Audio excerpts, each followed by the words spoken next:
સાબિત કર્યું ઇન્દ્રજીત બન્યો એ સમાચાર આવ્યા એટલે કે ઇન્દ્રજીત નો હવે કોઈ નીકળે મરે જ નહીં ગમે ત્યારે અયોધ્યા આવે મરે જ નહીં. એટલે ઇન્દ્રજીત ને જો જીતવો હોય તો એના 14 વર્ષનો બ્રહ્મચારી અને 14 વર્ષની ઊંઘનો ત્યાગ કરેલો માણસ એને મારી છે.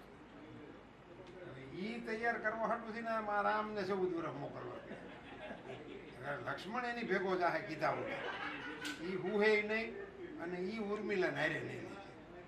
એ બે વાતની એને ગેરંટી હતી. એટલે એને આ 14 વર્ષ પછી ભરતને ગામમાં ન રહે ગયો. પહેલો પ્રયોગ નિષ્ફળ જાય તો પ્લાન 2. ભરતે ગામમાં ન રહ્યા રાજમાં એને પાદુકા રાખી અને એ નંદીગ્રામમાં વનવાસમાં ગણાય ને એને પણ આ 14 વર્ષનો બ્રહ્મચારી. એટલે એક પ્રયોગ નિષ્ફળ જાય બીજો રહે અને એ કઈ નું પ્લાનિંગ એ હનુમાનજી ને ઈશારો કર્યો બાણમાંથી બે જાત મૂકીને ઉયા છે એટલે અહીં બેઠા બેઠા બરાબર કર્યો ભાઈ.